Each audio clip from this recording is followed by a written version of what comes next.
Hello and welcome to the Knowing Self, Knowing Others podcast, where we discuss self-aware leadership with thinkers from around the globe.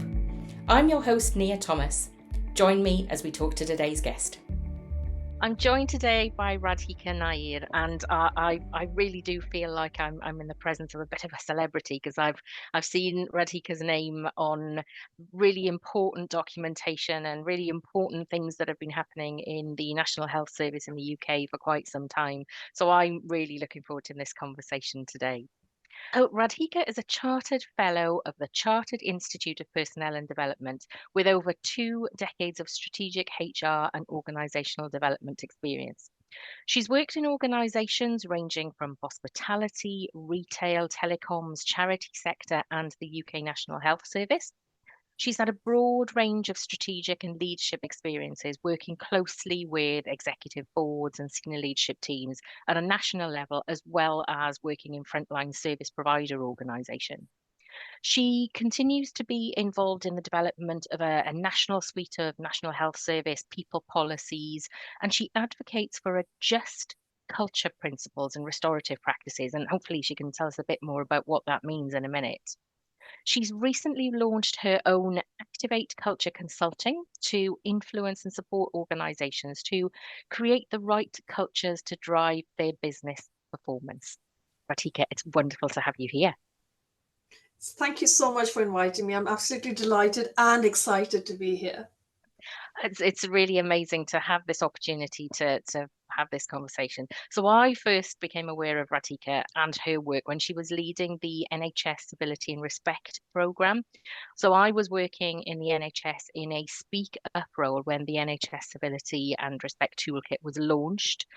It was, and I think it still is, an excellent toolkit. Radhika, tell us more about civility and respect. Sure, and you've started with my most favorite topic, so thank you for that. To me, civility is about courteous behavior and politeness, and respect involves recognizing the inherent worth and the dignity of an individual. So getting that basic understanding of what civility and what respect means is hugely important to me, and it is something I try and promote and raise awareness of and educate people all the time in my line of work. And again, just sort of coming back to how important is this, I think it is hugely important because I feel it acts as a glue that holds people and societies together. It guides and it fosters how people will interact with each other in all possible settings, whether it's in their personal life or in a workplace. And I think civility and respect, or the behaviors associated with that, are absolute building blocks for preventing and resolving conflicts when these arise. It's also about creating a space where everyone feels listened to, valued, and included, which are becoming so important for many organizations nowadays. But having said all this, over the years, my real understanding of what civility means has come through from my own experience or from witnessing, when it is not shown. And the pain and the discomfort and the disengagement that comes from it for the individual or the people around them, or if it's in a workplace, in the team, is, hugely revealing. And when we talk about incivility and disrespect, we are talking about a very broad range of behaviors, that could consist of overtly rude or unkind behaviors, even micro behaviors known as microaggressions, and throw in a good measure of attitude, bad kind of attitude, and this can be the tone of the voice, or raising your voice, or even rolling eyes at somebody, making sharp comments, or having a banter at someone's expense, which sounds like a personal attack. But it can be covert as well. So, those behaviors which are like gossiping or undermining somebody or excluding certain individuals, it could be a drink after work and you just excluded somebody from even inviting them. Now, why I focus on civility and respect is because it helps to draw attention to low level or low intensity poor behaviors where the intent to cause harm is not that clear, not always very clear, Okay. and which we tend to sort of overlook, so if someone snapped at me, I might think, oh, they've never done this before to me, or I'm too embarrassed, or maybe it's not such a big deal, maybe there's nothing really to go over and say anything about it, or maybe no one noticed and maybe I should just let it pass. So that's the low level, low intensity. But in reality, in a workplace, if you were to run a survey or run a staff engagement or ask people, you will find that all of us are more likely to experience these low level behaviors more than serious behaviors which are associated with bullying and harassment if you looked at the definition, a formal definition on ACAS website. Yeah, absolutely. And I was quite interested in the fact that you do refer to civility and respect rather than bullying and harassment. It's almost as if you start from the place of this is what we want as opposed to what we don't want. And I think, but certainly when we're talking about how we speak to children, it's about don't tell them what we don't want them to do, tell them Yeah, what we do want them to do. And it feels like absolutely. there's a similarity in terms of using neuro-linguistic programming to be able to focus our behavior in the direction we want. That's right. But it doesn't come without a share of challenge, if I could put it that way. Because Hmm. if or in my roles in the last few years where I talk more about civility, respect, restorative practices, people ask me openly, are you trying to not acknowledge that bullying and harassment happens? Okay. And are you trying to undermine that it happens? Or are you trying to focus on low level behaviors and not things that have more serious impact? And my response has always been that we do understand the seriousness behind bullying and harassment. No one's taking that away, and it's well recognized what happens in terms of impact. But it is often the low level behaviors, all of that, which never gets addressed. No one talks Yeah. about it because people think it's something probably not, who makes a big deal of it. Hmm. So, and I think you've kind of nailed it there by saying, yes, it is about talking about behaviors we want to encourage than discourage. And I think as part of doing that, the behaviors we want to discourage will get discussed, but the one that we are promoting actively is about the ones that we want to encourage. Absolutely. I think that's a really, really interesting way of thinking. As you know, the what we're interested in this podcast is self-awareness, and you can see when we're talking about civility and respect, there is that foundation of self-awareness. So I'll ask you what I ask lots of my guests: how do you define self-awareness? Whoa. So for me, it is the ability to introspectively understand and recognize what my thoughts are, my feelings, my emotions, and including the physical aspects, right? So am I hungry? Am I tired? Or even the new word I learned recently, hangry, Yeah. where you're hungry or you're angry because you're hungry. But it's all of that, and how all of it would manifest itself into the behaviors that I then exhibit, right? Hmm. So outwardly, if I was to say, act rudely towards you, or be unkind to you, outwardly what you experience is my behavior. and Yeah. and and once it goes wrong, once it's left me and it's you've heard it, it's very difficult for me to take it back. Yeah. Now, through self-awareness, I could correct some of those things, right? I will know that saying something like that or acting something like that could be seen as not being kind, or being seen as rude behavior. But on the other hand, I may have behaved in a way where it has had a positive impact on you, and Mm. and that self-awareness will help me recognize that is a behavior to hold on to. Yeah. So there is, it's both ways actually. So things that you need to change or get rid of from your life, and also it could be about things that you need to continue to sort of work, sort of continue to keep because it works well. And I would say that, like most other people, I've experienced highs and lows from all sorts of, so be it at work or in my personal life. As an self-proclaimed introvert, one would assume that introspection and self-awareness comes just easily to me, but actually it doesn't. That's it, and I have to very consciously almost cultivate this habit to think about my strengths, think about my weakness, values, how my beliefs come into play, and what my emotions are in that situation. And in terms of, how does one become self-aware? I think people have to really be willing to assess themselves. You Yes. can't force somebody to do it, but you can show them the merit of doing it. People have to start recognizing what is the impact of their words or actions on other people, and use that understanding not to criticize oneself too much, but really to understand what changes can be made, and how that might impact some of the decisions made in the future. I love the fact that you said that just because you're an introvert doesn't mean you're self-aware.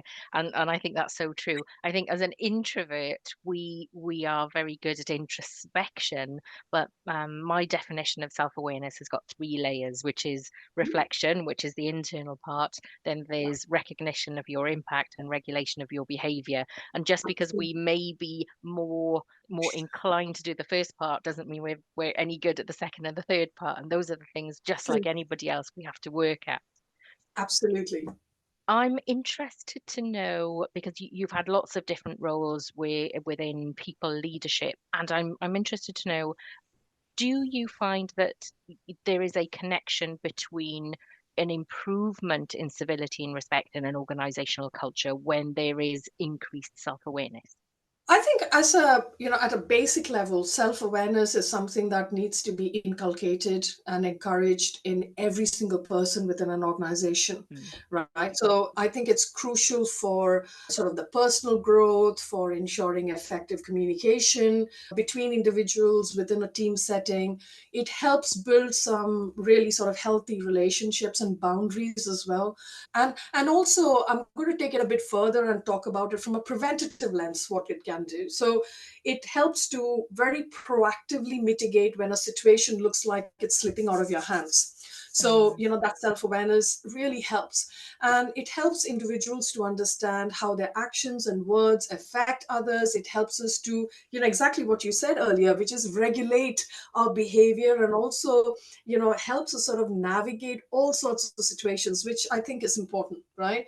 Um, and increasingly, our interactions, whether it's in our personal life or whether it's in our professional capacity, it will need more empathy and sensitivity, Yes. right? And a good dose of kindness, for sure. So, and all of which is really important because it helps to promote that ultimate aim of creating a civil and respectful culture. So individually, I think there is a lot to be done before we then look at it from an organizational point of view. And as much as self-awareness is important, I think it can also come from other interventions which can be provided by the organization. So this is Yeah. through feedback, right? It can be through a sort of a mentoring relationship. Some of that self-awareness can come out of a coaching conversation, or perhaps even like a peer-to-peer conversation, with another trusted colleague. So yeah, so I think all of that can have a sort of interplace. Yeah, absolutely. When we think about the civility and respect toolkit, there are four levels of, I guess, increasing formality, we could say. And maybe for colleagues who are listening and watching, that they are used to that more formal HR-led element, whereas it's about, the disciplinaries and notes being written on people's files, etc. But there are those four levels that allows people to give that feedback in a more informal level. So tell us about those four levels. How do they fit together? Right. So before I talk about the toolkit itself or what's in the toolkit, I like to start by saying that this toolkit is intended to reduce bullying and harassment in the NHS context, but it is just as applicable to any organization, I think, right? It I doesn't agree. matter which part of the world you are in. But the bigger aim is to help organizations to recognize what civility and respect is or what it isn't, and to be able to set themselves on this journey to become a civil and respectful workplace. So that's what the toolkit is. Now, this toolkit is To me, I have never thought this toolkit is extraordinary in that sense, but the feedback that we get from people actually almost tells us otherwise. But I think Yeah. from people who are promoting it, we thought, what does it need to do at a very basic, essential level? It provides a set of principles and guidelines on what is the supportive and the corrective stance that any organization can take if they wanted to promote a civil and respectful workplace. So that was absolute starting point here, right? And the other thing the toolkit does is that there is a very sort of positive shift in language where we increasingly talk about behaviors that we want to encourage than discourage, and you know it takes away the pressure on the organizations where they think you've got to blame and punish somebody to really resolve the issues. You don't have to. So that's one thing I would just wanted to say quite at the start, because I think those are the two or three things that really sets this toolkit apart from many other toolkits that you find. Now, we know that negative workplace behaviors can range from incivility right through to bullying. And I explained earlier that, they can be overt and covert and persistent or whatever. Now, organizations need to look at different approaches for different levels of behavior. And this is where the 4 levels that you talked about. Now, in the toolkit, what we reference is the Vanderbilt model of professional behavior, Yeah. which suggests that incidents can be resolved at an informal stage through, sort of like a cup of coffee conversation approach. And using that approach will have a higher chance of successfully changing the behavior, right? Now, there may, of course, be cases of bullying where a formal process is required, or if it's in a healthcare setting like where I work, there's a safeguarding element to it. So we are not saying, hey, let's start with a cup of coffee. Absolutely not. That's not appropriate. Now, when it comes to bullying, it might be obvious or it might be even insidious, right? It may be persistent or it could be an isolated incident, but of a very serious nature. So that is probably where you need more escalated formal stages to apply. Now, what this model does is it addresses disruptive behavior, essentially, which focuses on 4 graduated interventions. So the first intervention, which is at the bottom, it's like a pyramid if you look into the toolkit. At the bottom of the pyramid is the informal conversations, which happens for kind of more single isolated incidents, and where you can have a cup of coffee and you're starting to have a chat about what might have gone wrong there and how to change that behavior. The second step is, again, non-punitive, which is important because that's where the whole restorative aspect comes in. But this is the intervention where you're raising an awareness because you've started to reveal certain patterns to maybe perhaps these kind of certain complaints are coming in. There is some things are happening sort of repetitive with a certain employee concern or a team concern, and what you're trying to do is encourage them to reflect on what might be behind some of that emerging patterns. So that's the next step. The third one is where the pattern continues to persist, right? You've done the informal cup, you've done the next awareness intervention, but the pattern continues to persist, and the behavior then, continues to stay. And this is where some of that informal coaching conversations you were perhaps trying earlier is not working. And what you now need to have is a more guided and a more directive approach. So that's that next level. And the fourth level is where it gets really serious. It's an escalated formal stage now. And this is probably where the imposition of a disciplinary process comes in because all the previous plans have failed. Right. So, and this would be required where an employee just fails to improve their conduct or behavior following all of the previous steps, or if there has been one single incident which amounts to gross misconduct, so then you just have to go straight with it. Personally, having described all 4, reflecting on my journey as a HR and OD professional, I would say a majority of the cases have easily fallen under where a cup of coffee conversation would be just enough. Right. And I use it all the time with great results, I have to say. It doesn't cause as much harm as we would have had we used any other intervention. And we're able to see the change in that behaviors as well. And like I mentioned before, I'm a huge advocate of using just culture and a restorative culture approach, and all of which just concentrates on, creating a culture and the leadership elements of an organization where people can be nurtured, and people can be supported to grow more compassionately in that workplace. So yeah. We will make sure that there is a link in the show notes to the Perfect. toolkit. What I will recommend is, if you are interested in a speak up culture or anti-bullying, then read the document, because even if you don't use the toolkit element, the first part, that descriptive part, is really well written, and it will really take you through what's happening in the world in terms of civility, respect, disrespect, bullying, harassment. And it's something that I absolutely recommend people to do, because I think you're right. Even though it's an NHS document, I think it has global usability and applicability. So I think that's definitely worth you accessing. Um, I'm interested in your thoughts about that coffee cup conversation. So I'm very lucky. I was trained in the 4-layer feedback mechanism and that coffee cup conversation, so that peer messenger approach. One thing that we talked about in the training was that there are many occasions where people who demonstrate incivility or disrespect, probably on a fairly regular basis, have never had this kind of feedback. And that one occasion where they have the feedback, it really is a light bulb moment. Is that something that you're finding? Is that something that people are telling you? Yes, all the time. And I think, people do. So there is an increase in the touch points people would have, which could be considered as a feedback session. But again, there's something about the quality of that conversation, whether it's a two-way process. Is it an enabler to have the right kind of conversation? So those are some of the other issues I'm picking up.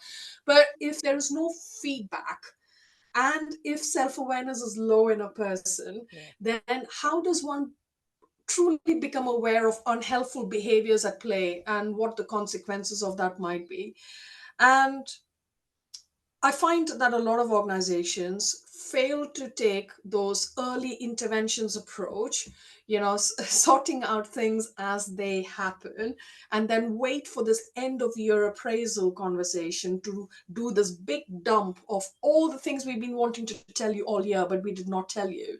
And then that causes a huge amount of harm, hurt, and it then leads to all sorts of conflict, which then leads to bigger problems for the organization. Like, it could cause a retention issue, it could cause a reputational issue, and so forth. Right now, as an individual, getting feedback is a crucial step to getting that opportunity to change something that you've observed is not working, right? But I don't know.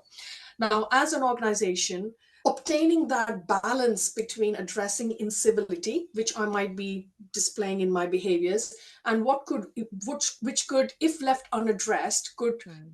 take a grip on the organization and become more bullying behaviors, that is important. So is it not easier to deal with incivility than to try and deal with that one bullying case, which will take up 99% of your time and Yeah, resources?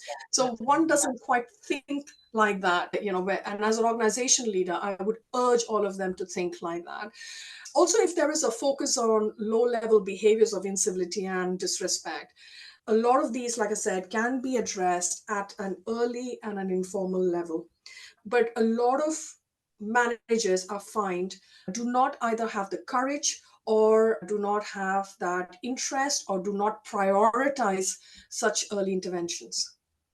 And So there's a lot of work to be done. Yeah. And interesting, as you're saying that, there is something about empowering our direct reports, our staff, the people within our organizations, to know that they can have these conversations, because some of them are really hard. And you have to be brave and you have to demonstrate courage when you go in to have those conversations in some instances.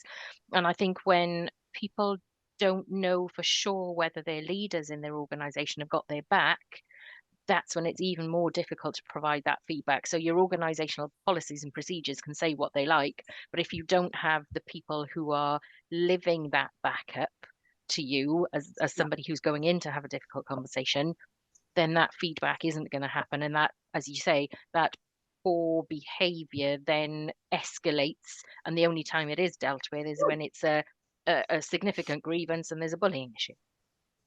Absolutely. I mean, I'm reminded of one organization I worked in where it had almost become a culture that line managers would want HR to sit in meetings which would be about feedback meetings. And when I got there, I started openly challenging, which then I had to meet a lot of resistance to change that.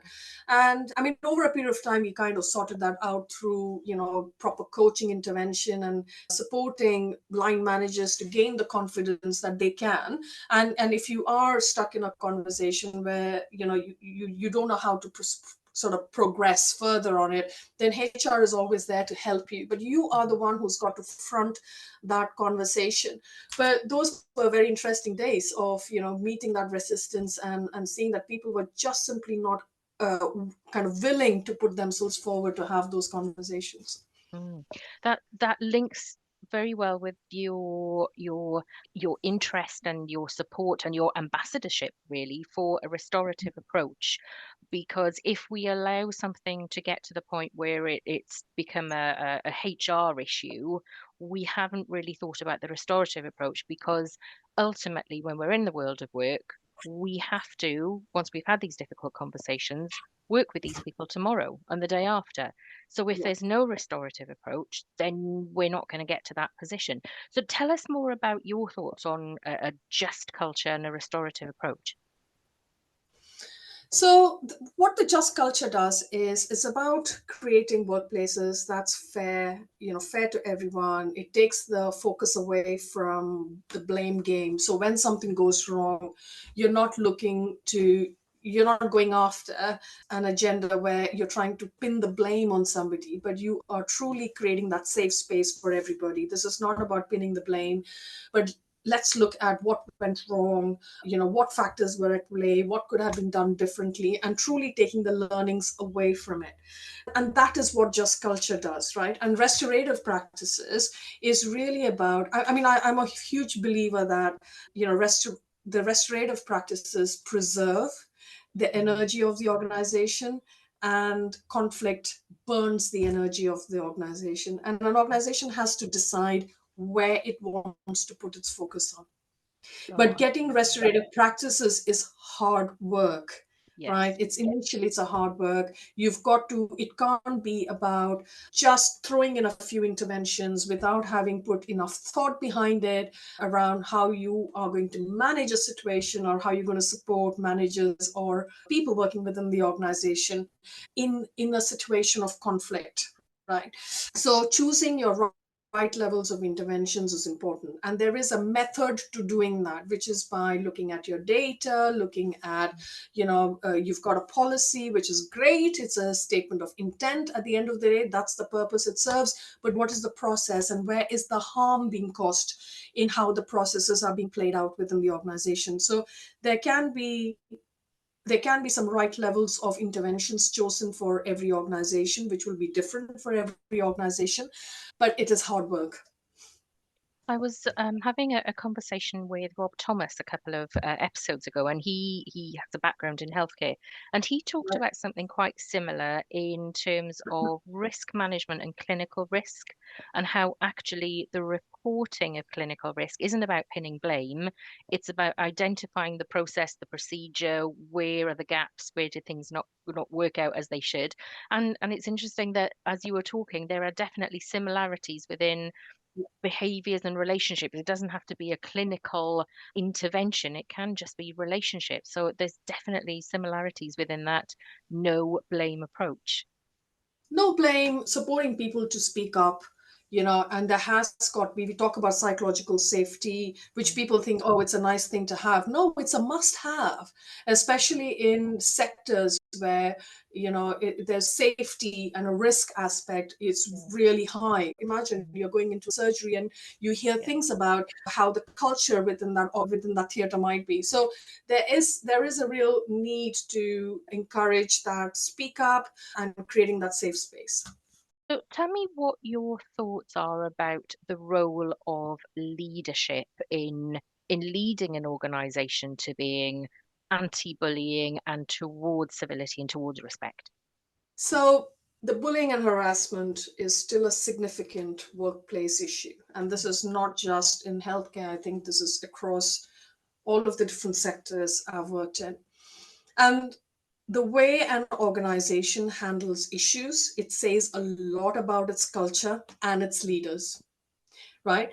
Now, if every leader understood that every interaction by every leader every single time matters, it will start to shift the dial towards creating that climate of respect and accountability. So that is the main bit, right?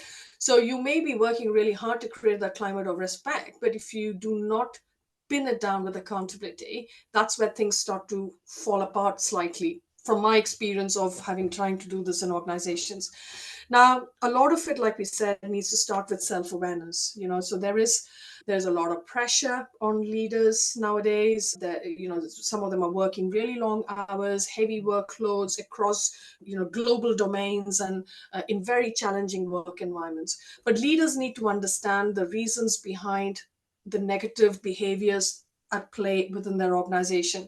And as leaders, we may not realize that we are ourselves contributing to a negative workplace experience for others by not doing anything about it. So I think the question is for leaders is, how will you become self-aware and how will you hold others to account? And also the other thing is, for me, the senior leaders need to have a very clear vision, and they need to demonstrate those strong values that will communicate what that climate of respect will look like. Right. And I've also heard sometimes from leaders that if they are seen to be very openly promoting a culture of kindness or compassion within their organization, they may be viewed as a weak leader. And I challenge that every time it comes up, because and I explain to them that what it does not mean is that you cannot take hard business driven decisions, which will impact the sort of the business bottom line. Or it does not mean that you will avoid a difficult conversation. You will do all of that, but it's just how you do it that matters. And that's where the culture of the organization comes in. Also, I think organizations need to do a lot more work about the values and the attitudes of those they appoint as leaders. So the value fit with the organization is a much talked about one. And I've not seen very strong evidence, or in the organizations I worked, in terms of how they assess this fit, right? So is it a tick box exercise in most places? There's also something about having a well-designed, policy to tackle bullying and harassment in any organization. It's a good starting point, but understanding how the process will play out, and for leaders to take interest in understanding what is the staff experience and what is the impact they feel by going through a process within their organization is crucial information, and that's something sometimes that gets overlooked in my view. Also, how complaints from employees, so whether they were directly at the receiving end of some sort of negative behaviors, or they were perhaps witnesses, or it could even be one of your clients or your patients or anyone, right? How those complaints are handled will make or break the trust that's placed on that leadership, and also the reputation of that organization. Ultimately, I think the human cost of sort of the bullying on the staff health and well-being, also the organizational health and the reputation of it, is just too great to be ignored. And I think organizations know that. Organizations do know they have to change the climate that exists within their organization. And the only way to do that is by holding to account every single person who works within that organization. And again, for the leaders of today, it's important to understand that the organization's culture is going to be such an important, almost a determinant of what your future leadership will do in that organization. Yeah, definitely. Well, behavior is one of the 9 points of my self-awareness compass. And so Yeah. often we come back to, if we're talking about the role of leadership, the role of leaders and leadership is about modeling the behavior that you expect to see in an organization. And you do that through living the values of the organization. And recruitment has got a lot to answer for, because if we're not looking at for people who are able to live the values of our organization, we're already starting from a place of having to climb the hill that conversation about behaviors is repeated time and time again. Yeah. So, with our shift to more hybrid working, what changes are you seeing in relation to civility and respect? Because I've certainly read articles that say, well, people are not together as much anymore, so there is less bullying. So actually, hybrid is good because it helps as an anti-bullying measure. Is that what you're seeing? So interestingly, since last year, I'm involved in sort of designing a learning program with a university in the Midlands on creating restorative and inclusive organizations. And one of the things that I am looking into, what are our contemporary workplaces like? And this is nothing to do with post-COVID or pre-COVID, but it just so happens everyone sort of defines it in that sense. But what does a modern workplace look like? What are the contemporary challenges? And as a result of what are the trends within that, where can conflict arise now? Conflict that we've never had to deal with before. So I think what I found from all the reading I'm doing is that it was complex before and it continues to be complex, right? It's just the face of what that challenge looks like. It's just different. So, but on the positive, I would say in many of the organizations I worked with in the last decade, there has been a focus on enhancing employee experience at every touch point. And I'm hugely encouraged by that. Whether they get it completely right for everything, that's a different conversation. In terms of what I'm finding around hybrid working, I think we are certainly in a space where there is an increased reliance on the whole digital communication. So, we're having to create new rules almost, around what are the digital etiquette, how does one practice kindness, respect, or even courtesy in a virtual space. So that's something I remember the first 2020 when all of us moved to virtual space. It was chaotic, but it took time to settle down, and it did settle down. And I think sometimes people self-organize and create what those new rules or etiquettes are, but also sometimes it can be organizationally driven, which is helpful. The other thing is with the hybrid working, it brings remote working. So this is not just for the individual, but also the challenges for the organization. How do you manage somebody who's a remote worker? The other challenge is how do you build the trust and the rapport, which you could have if you were in an office setting. How would you deal with conflict? Where when people are no longer working the more traditional working styles or patterns, which doesn't exist as before. And also, how do you support people to have difficult conversations in a remote setting? So if I had someone sitting face to face, I'm not just listening to them, but I'm also observing their non-verbal communications and how they're feeling, their emotions and all of that, which has become so much harder when you've just got that much on the screen, so that's something as a practitioner I've had to think more of. But there is adaptive action that can be taken. We just need to be listening to the needs of our employees and asking them, how would you like to be supported? So that active listening is required. And once that happens, I think it requires the full and sort of the committed support from the whole organization to then give back to people what you asked, what do you want, and what they said they want. Absolutely. Lots to think about, listeners and watchers. Radhika, before you go, you've recently set up your own company. Yeah. What are your aims and aspirations for your company? Where do you want to take it in the next 2 years, 5 years, 10 years? Right. So I started Activate Culture consulting last year in a small way, right? So I work for the NHS, but I feel there's so much more I can do with all these ideas, sort of bustling in my head about restorative practices and supporting organizations' culture change. And it's really just to harness my own passion for this whole restorative practice side of things. What I hope to do is be able to work with really forward-thinking organizations that want to become kinder organizations, want to put the focus on learning and become inclusive organizations, right? And I hope that through that work, I'm able to kind of show them that they can ultimately drive their sort of business performance. And the inspiration for Activate Culture came from my own years of HR and OD practice, where I could see that organizations that took a more proactive approach to cultivating and enhancing cultural change were able to become more resilient, when we go through sort of the pandemic or, a deep upset within the business and so forth. And the Activate culture, I hope the name itself lends into sort of the dynamism and the energy and the positive intent that it can bring to help an organization drive the cultural change. Because I've seen loads of organizations that do the talk, but this is truly about, activating things so that you move from thinking to action. And that's really what I want to do. I just want to work with lots of interesting organizations with complex problems and see if we can get to the end of it.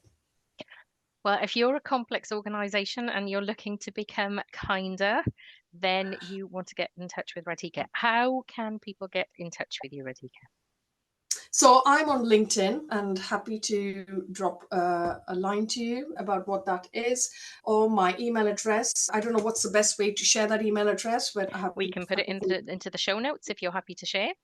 Yeah, okay, we'll do that. Wonderful. So listeners, watchers, if you want to get in touch with Radhika, you can go to the show notes and you can access her via LinkedIn and her email address. But for today, thank you so much. I've really enjoyed this conversation, and I could probably stay here for another hour if only we had the time. Radhika Nair, thank you so much for joining me. Thank you so much. It's been my honor. Thank you for joining me on today's episode, where we aim to develop self-aware leaders around the globe to generate kinder, more respectful and creative working relationships through reflection, recognition and regulation. Head over to my website at knowingselfknowingothers.co.uk to sign up to my newsletter to keep up to date with my blog, podcast and book. Looking forward to having you on my learning journey.